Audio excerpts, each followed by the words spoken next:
रामानुज परंपरा में एक भक्त हुए, उनका नाम था धनुर्दास। उनकी पत्नी इतनी सुंदर थी कि वो अपनी पत्नी को ही देखते थे पूरे दिन।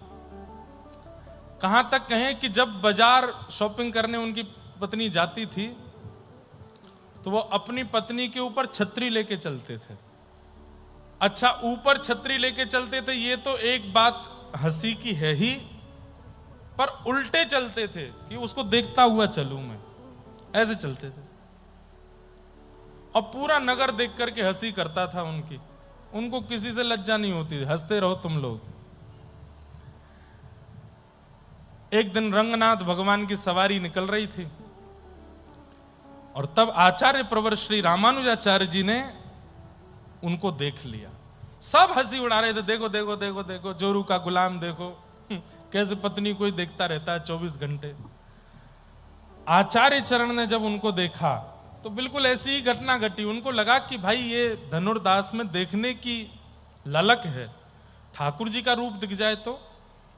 धनुर्दास को बुलाया।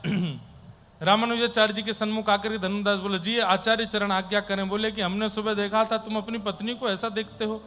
तुरंत नेत्र बंद हो गए उसके। क्या बताऊं, इतनी सुंदर है। आपने देखा उसको, उसके नेत्र कितने सुंदर, जब वो बंद करती है खोलती कितनी अच्छी लगती है, कितना अच्छा है उसका स्वरूप। आपने उसकी चाल देखी, आपने उसका बोलना देखा, सबकी इतनी प्रशंसा करता। रामानुजाचार्य जी बोले, भाई बहुत बड़ा भगत है तू पत्नी का। अगर तेरी पत्नी से सुंदर हम तुझे कुछ दिखा दें तो आचार्य चरण से बोले, मैं वचन देके कहता हूं, लिख करके कह सकता हूं, मेरी पत्नी से सुंदर कोई नहीं होगा। बोले अगर दिखा दिया तो वचन दो मुझे कुछ।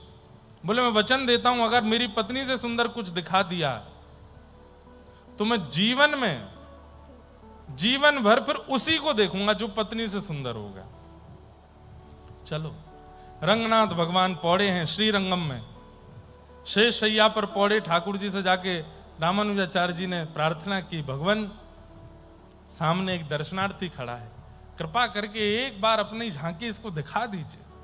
और बंधुओं, आचार्य के कहने पर ठाकुर जी दिख जाते हैं। जैसे ही धनुर्दास आकर के खड़े हुए, कोई नियम नहीं था जीवन में, कोई व्रत नहीं था, कोई अनुष्ठान नहीं था, कोई पुण्य नहीं था उसका, लेकिन आचार्य की इच्छा हो गई कि ठाकुर जी का दर्शन होना चाहिए, तो हो गए। तुरंत जैसे ही धनुर्दास गया, आहा, शेष नाग पर पौड़े हुए ठाकुर जी उठ करके बैठ गए, शंख चक्र गदा पद्म धारण कर लिए, कमल मुख नयन, ऐसे सुंदर, इतनी सुंदर झांकी कि धनुर्दास तो घुटनों पर बैठ गया, बस हाथ जोड़ के नेत्रों से अश्रु प्रवाह। बोला एक क्षण के लिए ठाकुर जी लेटिएगा नहीं, अभी आता हूं। कहां जा रहे हो? बोले अभी आता हूं ना। दौड़ के गया, घर से पत्नी को खींच के लाया और पत्नी को भी बिठाया।